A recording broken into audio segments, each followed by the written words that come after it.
The world of Arda holds untold mysteries and secrets that have been lost to the ages, and many still hinted at but never truly explained. We've recently delved into the depths of the earth to try and unroot the mystery of the nameless things under Moria, and now another, even more insidious and evil creature draws our attention in their histories. Ungoliant, a legendary creature from the void. Whilst nameless things of mystery under the earth may not be truly dark, there are few creatures in the history of Arda and beyond that grew so evil and terrible as Ungoliant, the mother of all spiders and gloomweaver of all ages. Greetings all, I am your guide, the Archivist. Today we'll delve into the darkness that surrounds Ungoliant and seek to find answers about her dark origins and influence on the world ongoing. It is said in the histories Ungoliant was a being from the very beginning of the world forming itself, taking the shape of that of a giant spider. So large did Ungoliant become that even Melkor, or Morgoth as he was later known, became afraid of the terrible hunger and lust for consumption that fueled the beast. During his time in Aman, Melkor was allied to Ungoliant, and during their flight to Middle-earth after the reaping of their destruction in Valinor, before he fell victim to her terrible lust. She was the first giant spider in Arda and the distant mother of all spiders, including Shelob, who features heavily in The Lord of the Rings. Ungoliant is a creature truly from the darkest void, for even the Valar, who were there at the creation of the world, do not know the true source of her terrible evil. Texts write that she dwelt in the darkness itself that lay about Arda in the early days of its creation, and her eyes looked out with lust at the light being born in the world. She was once an ally to Melkor during these years, sharing in his envy of the world of creation being formed around him. Many believe that it's possible that she is a powerful Maya, since the Ainur passed through the void during their passage from the Timeless Hills to Arda, and so she could have originated from this very event, or simply crawled up out of the void itself. This line of reasoning would also make sense considering her terrible power and might, even giving Melkor reason to fear, despite being a Valar himself of considerable power. There is also reason to believe that Melkor himself had a part to play in the creation of Ungoliant, as when he sang his discordant melody with Eru, many dark and corrupted things entered the world, whether directly or not by Melkor's hand. Ungoliant served Melkor for a time in the beginning before she grew tired of him and wanted only to be a slave to her own lust. She disavowed him, and this could give some potential insight into her origins as well. Whilst the common idea about Ungoliant is that she took the form of a giant spider, and this is largely the case throughout parts of her history, she was a spirit being originating as either a Maya or Valar from the beginning of the creation of the world, or a spirit creature of the void.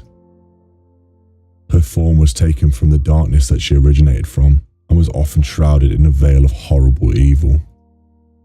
As a spirit, she would only be perceived in her true form of pure darkness by other spirits, or those who could truly perceive the world beyond the physical.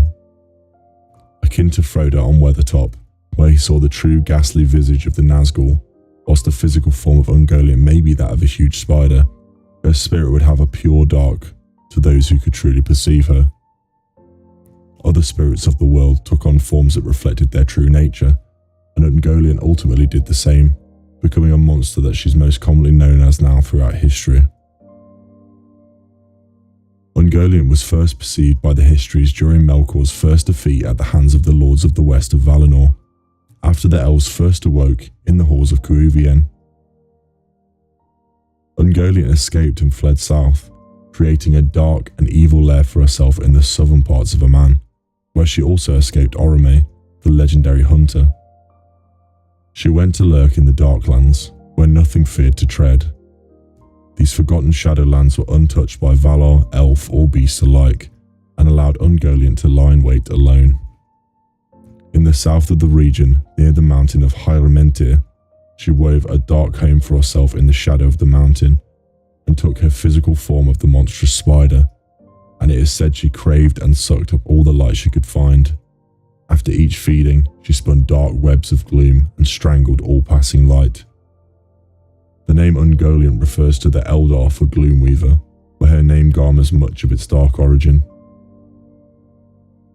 In the early years of the world, Ungoliant and Melkor shared a common distaste for the world of creation around them, and so when the time came for Melkor to exact his revenge for his first defeat at the hands of the Lords of the West, he came to Ungoliant and asked for her help.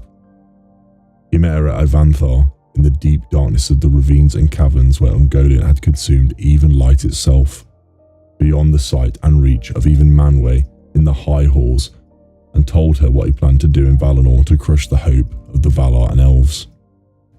He tasked her with drinking the light of the two trees of Valinor, and though it greatly tempted her lust to consumption of light to do it, she feared the Valar and what they would do if they captured her, as she had always been a creature lurking in the shadows. However, Melkor convinced her by promising to give her anything that would sate her hunger if she would accompany him on his hunt for revenge. With her insatiable thirst to consume becoming too much of a temptation after Melkor's offer, Ungoliant agreed to Melkor's request and travelled with him to Ezellahar, where she drained the trees of their sap, poisoned them, and drank the wells of Varda dry. This process produced a great unlight that was cast upon the land, and using the confusion, Ungoliant and Melkor escaped to Middle-earth across the northern fringes of the world, to the dismay of Orome and Tulkas who were pursuing them. Melkor also stole away the Silmarils from the Valar, gems of immense importance and power, stealing away into the darkness. Ungoliant's abhorrent consumption of the light of Valinor left her bloated and twisted, and she became so vast and terrible that even Melkor began to grow wary and afraid of her terrible powers. Prior to her consumption of the light, she was powerful but also wary and afraid of the Valar, and more cowardly in nature. Her cowardice had led to her survival thus far, and she relied on it in the past. She was not so terrible beforehand that Melkor feared entering her lair in the Shadowlands to the south, even when she had consumed all the light of those terrible ravines and canyons. However, from this point onwards, she became a fearsome and terrible creature of enormous size and terrible lust. After traversing the northern fringes of the world, Melkor, after this point being known as Morgoth, arrives in Lamoth in Middle-earth with Ungoliant and sought to move to the ruins of Angband, where he left the remnants of his followers waiting. However, by this point Ungoliant had seen the mistrust and greed of Morgoth, who had taken many relics and gems from Valinor before their flight, and demanded that she be repaid on the promise he had made to her for her assistance. Morgoth had stolen many gems from Formenos imbued with power, and Morgoth gave them freely. In her lust and greed, Ungoliant devoured the gems immediately, and grew even more terrible in size and power. In her lust she then demanded the Silmarils from Morgoth, but he would not give them. They were his prize over the victory of the Valar, and he would not part with them easily. In her lust, Ungoliant attacked Morgoth, and attempted to ensnare him in her dark web and take the Silmarils from his body by force. However, Morgoth's cry rallied his followers to his side, and his Balrogs awoke from their hibernation below Angband, and immediately came to his aid.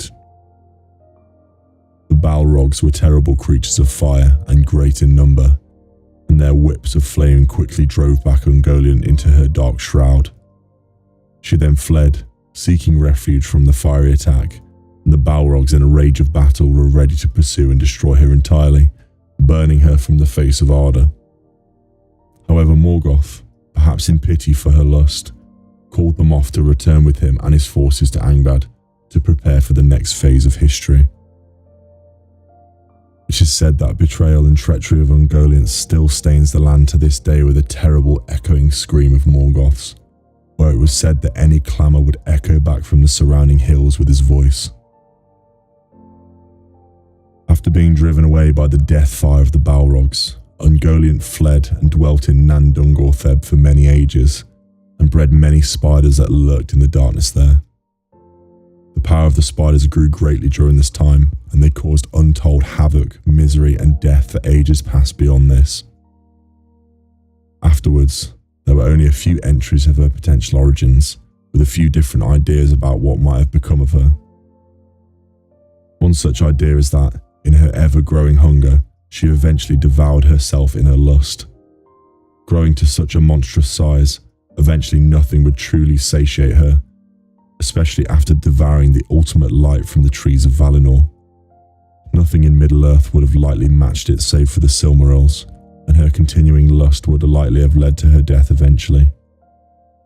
The second idea is that she eventually migrated back to the lightless lands of the south and never returned, eventually going back to reside in the bleak darkness from which she likely came.